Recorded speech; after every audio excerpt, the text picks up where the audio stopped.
অন্ধকার একটা ঘর, নিস্তব্ধ, শ্বাসরুদ্ধকর, নিঃসঙ্গ, অসহায়। আপনি বসে আছেন ঘরের একটি কোণে, মাথা নিচু করে। জীবনের নানা প্রতিকূলতা আপনাকে চেপে ধরেছে। আপনি হাল ছেড়ে দিয়েছেন, কারণ এই পরিস্থিতি থেকে রেহাই পাওয়ার কোনো উপায় আপনার জানা নেই। কিন্তু হঠাৎ স্বর্গীয় কোনো কণ্ঠে ভেসে আসে মনোমুগ্ধকর এক আহ্বান।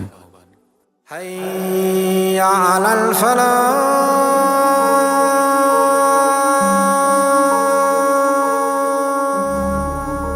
সাফল্যের দিকে এসো। মুসলিম হিসেবে আমাদের বিভিন্ন দায়িত্ব আছে, যা আল্লাহ তাআলা পবিত্র কোরআন এবং রাসূল সাল্লাল্লাহু আলাইহি ওয়াসাল্লামের সুন্নতের মাধ্যমে আমাদের জানিয়ে দিয়েছেন। তিনি তার শ্রেষ্ঠ ফেরেশতা জিবরাইল আলাইহিস সালামের মাধ্যমে তার পবিত্র বাণী পৌঁছে দিয়েছেন তার শ্রেষ্ঠতম সৃষ্টি মুহাম্মদ সাল্লাল্লাহু আলাইহি ওয়াসাল্লামের কাছে, এবং তিনি আমাদেরকে আমাদের নানা কর্তব্যগুলো জানিয়ে দিয়েছেন। রোজা, হজ, যাকাত, এসব ফরজগুলো এভাবেই আমাদের কাছে এসেছে। কিন্তু আল্লাহর একটি আদেশ রয়েছে যা বাকি আদেশগুলো থেকে ভিন্ন। আল্লাহ যখন আমাদের উপর নামাজ ফরজ করলেন, তিনি তার ফেরেশতার মাধ্যমে সেই আদেশ পৃথিবীতে পাঠাননি, বরং তার প্রিয় হাবিব সাল্লাল্লাহু আলাইহি ওয়াসাল্লামকে পৃথিবী থেকে সপ্তম আসমানের উপরে নিয়ে গিয়েছিলেন, যাকে আমরা লাইলাতুল মেরাজ বলি। এবং সেই উচ্চতর স্থানে, যেই উচ্চতায় স্বয়ং জিবরাইল আলাইহিস সালাম পর্যন্ত কখনো যাওয়ার অনুমতি পাননি, সেই মহিমান্বিত স্থানে তিনি তার প্রিয় পাত্রকে ডেকে নিয়েছিলেন।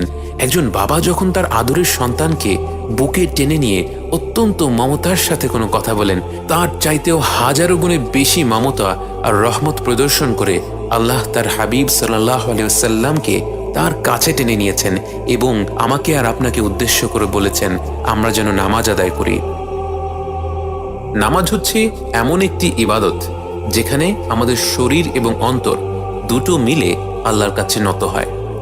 শরীর এবং অন্তর উভয়ের দিকেই আমাদের খেয়াল রাখতে হবে। আমরা আমাদের দেহকে না খাইয়ে রাখলে বা ক্ষতিকর বস্তু খাওয়ালে আমরা যেমন অসুস্থ হয়ে পড়ি, তেমনি নিয়মিত নামাজ না পড়লে আমাদের অন্তর অসুস্থ হয়ে পড়ে। এবং বর্তমান সময়ের বেশিরভাগ সমস্যার মূলেই রয়েছে অন্তরের অসুস্থতা। চারিপাশে তাকিয়ে দেখুন, কত মানুষ আছে যাদের দেখলে মনে হয় একজন মানুষের সুন্দর জীবনযাপন করার জন্য যা যা প্রয়োজন সবই তাদের আছে, তবুও কেন এত অশান্তি? তবুও কেন বুক ভরা হাহাকার?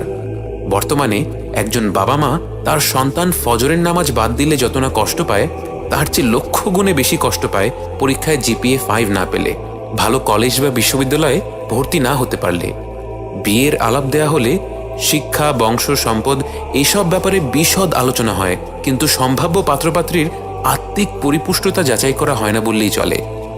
এর ফলে একদিকে আমরা সমাজে ধারাবাহিক অর্থনৈতিক উন্নয়ন দেখতে পাচ্ছি, ঘরে ঘরে এখন টেলিভিশন, স্মার্টফোন, ফ্রিজ ইত্যাদি থাকাটা খুবই স্বাভাবিক হয়ে গেছে, কিন্তু অন্যদিকে সমাজে ছড়িয়ে পড়ছে নানা ধরনের সমস্যা। মাদকাসক্তি, ডিপ্রেশন, বিবাহ বিচ্ছেদ থেকে শুরু করে আত্মহত্যা এবং ধর্ষণের মতো গুরুতর ঘটনা এখন প্রতিনিয়তই ঘটছে। দিনে 5 বার মুয়াজ্জিনের হৃদয় জুড়িয়ে যাওয়া কণ্ঠ আমাদের আহ্বান জানায় সাফল্যের দিকে ছুটে যাওয়ার জন্য। মুসলিম হিসেবে আমরা জানি এবং বুঝি নামাজ পড়াটা আসলে অত্যন্ত গুরুত্বপূর্ণ। নামাজ পড়লে আমাদের ভালোও লাগে, অন্তরে এক অতুলনীয় শান্তি ছড়িয়ে পড়ে। কিন্তু কোনো না কোনো কারণে আমাদের মধ্যে অনেকেই নিয়মিত 5 ওয়াক্ত নামাজ পড়ার অভ্যাসটা গড়ে তুলতে পারছি না। অথচ যারা নিয়মিত নামাজ পড়ে তাদের জিজ্ঞেস করলে দেখবেন তাদের জন্য নামাজ ছেড়ে দেওয়াটাই বেশি কঠিন। নামাজের ওয়াক্ত গড়িয়ে যেতে থাকলে তাদের মনের মধ্যে এক ধরনের অস্বস্তি বোধ কাজ করতে থাকে। তারা কি তাহলে এভাবেই জন্মেছেন? তাদের মস্তিষ্ক কি অন্যদের থেকে ভিন্নভাবে কাজ করে? বাস্তবে আপনি যদি 1 ওয়াক্ত নামাজও না পড়ে থাকেন, আপনার পক্ষেও খুব সহজেই সেই অবস্থায় যাওয়া সম্ভব। আজকে আপনার মনে হচ্ছে ফজরের নামাজের সময় কাঁচা ঘুম থেকে উঠে নামাজ পড়া অসম্ভব। কালকে আপনারই মনে হবে ফজরের সময় নামাজ না পড়ে ঘুমিয়ে থাকাটাই অসম্ভব। প্রথমত আমাদেরকে আমাদের মস্তিষ্ককে বুঝতে হবে। আমরা যখন যে কোনো নতুন অভ্যাস গড়ে তুলতে চাই, আমাদের মস্তিষ্কের সেই কাজটার সাথে মানিয়ে নিতে একটু সময় লাগে। আস্তে আস্তে সেই কাজটি আমাদের জন্য আরও সহজ হতে থাকে। একটি পর্যায়ে এটা আমাদের জন্য অত্যন্ত সহজ হয়ে যায়। তারপর কাজটা এমন অবস্থায় চলে যায় যে সেটা না করলেই বরং আমাদের অস্বস্তি লাগে। এ বিষয়ে বিভিন্ন ধরনের বৈজ্ঞানিক গবেষণা রয়েছে। কেউ কেউ বলেন একটি নতুন অভ্যাস গড়ে উঠতে 21 দিন সময় লাগে, কেউ কেউ বলেন 60 দিন সময় লাগে।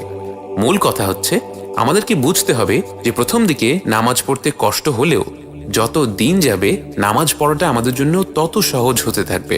বলা যেতে পারে 3 থেকে 6 মাস যদি আমরা নিয়মিত নামাজ পড়তে পারি এবং সেই সাথে আল্লাহর কাছে অনেক অনেক দোয়া করি যেন তিনি আমাদের জন্য নামাজটাকে সহজ করে দেন, তাহলে ইনশাআল্লাহ এটা আমাদের জন্য একটি অভ্যাসে পরিণত হয়ে যাবে।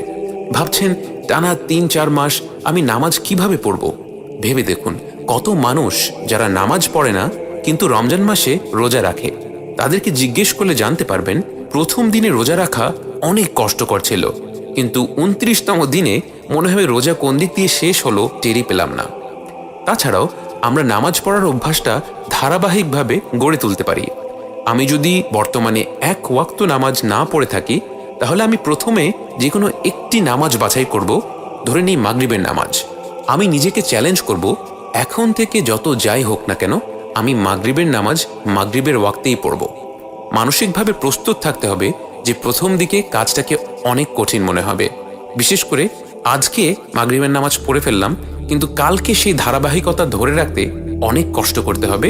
মসজিদে হোক, ঘরে হোক, রাস্তায় হোক, যেই অবস্থাতেই আমি থাকি না কেন আমি মাগরিবের নামাজটা সময় মতো পড়বই। প্রয়োজন হলে আমি বাসায় একটি চেকলিস্ট রাখতে পারি, প্রতিদিন মাগরিবের নামাজ পড়ব আর সেই চেকলিস্টে একটা করে টিক দিব। এভাবে যদি আমি 1 মাস সফলভাবে একদিনও বাদ না দিয়ে মাগরিবের নামাজ আদায় করতে পারি তাহলে আমি তার পরের লেভেলে উঠে গেলাম। এখন আমি মাগরিবের পাশাপাশি আসরের নামাজটাও টার্গেট করতে পারি। এভাবে করে আমরা আস্তে আস্তে নিয়মিত নামাজ পড়ার অভ্যাস গড়ে তুলতে পারি। বিস্ময়কর বিষয় হলো এই যে আপনি যখন এভাবে একটু একটু করে নামাজটা নিয়মিত পড়া শুরু করবেন আপনি দেখবেন কেমন করে যেন আপনার জীবনের বাকি সব ব্যাপারগুলো ঠিক হয়ে যাচ্ছে। মনে হবে এই তো সেদিনও মনে হচ্ছিল জীবনে এত সমস্যা, এত বাধা বিপত্তি, কিন্তু এখন মনে হচ্ছে সবকিছু সুন্দরভাবে গুছিয়ে গিয়েছে। টুকটাক কিছু সমস্যা আসলেও নিজেকে আর অসহায় মনে হবে না, গন্তব্যহীন মনে হবে না। পরিশেষে আমাদেরকে একটি জিনিস মনে রাখতে হবে, আমরা যদি মেনে নিই যে আল্লাহ আমাদের রব এবং পবিত্র কোরআন তার প্রেরিত কিতাব, তাহলে আমাদের অবশ্যই নামাজ কায়েম করতে হবে। শেষ বয়সে গিয়ে 5 ওয়াক্ত নামাজ পড়বো, এখনো তো অনেক সময় বাকি আছে, এই ধরনের মিথ্যা প্রতিশ্রুতি দিয়ে যেন আমরা নিজেদের ধোঁকা না দিই। কারণ নামাজ শুধু আমাদের আখিরাতকেই সুন্দর করবে না, এটা শুধু আমাদের কবরের জীবনকে শান্তিময় করবে না, নামাজ আমাদের বর্তমানকেও সুন্দর করবে। আমাদের এই মুহূর্তের যত সমস্যা, যত অশান্তি, যত বাধা বিপত্তি সব কিছুর সমাধান করে দিবে। নামাজ আমাদের অন্তরের শূন্যতাকে দূরীভূত করে আমাদের জীবনের উদ্দেশ্যকে পূর্ণতা দান করবে। তখনই আল্লাহর বান্দা হয়ে বেঁচে থাকা আমাদের জন্য সার্থক হবে। আসুন আমরা আজকে থেকেই এই মুহূর্ত থেকে অঙ্গীকার করি আমরা যেন মৃত্যু পর্যন্ত নিয়মিত নামাজ আদায় করতে পারি। যদি মনে হয় যে এটা তো অসম্ভব, যদি মনে হয় আমাকে দিয়ে এসব হবে না, তাহলে এই ভিডিও শেষ হওয়া মাত্র অজু করে নিন, 2 রাকাত নফল নামাজ পড়ে নিন এবং আল্লাহর কাছে মন থেকে দোয়া করুন যেন তিনি আপনাকে আপনার লক্ষ্য অর্জন করতে সাহায্য করেন। আমি কথা দিচ্ছি তিনি আপনাকে অবশ্যই পথ দেখাবেন এবং সব অসম্ভবকে সম্ভব করে দেবেন, কিন্তু অবশ্যই আপনাকেই প্রথম ধাপটি নিতে হবে। প্রশ্ন হচ্ছে আপনি সেই প্রথম ধাপটি নেওয়ার জন্য প্রস্তুত তো?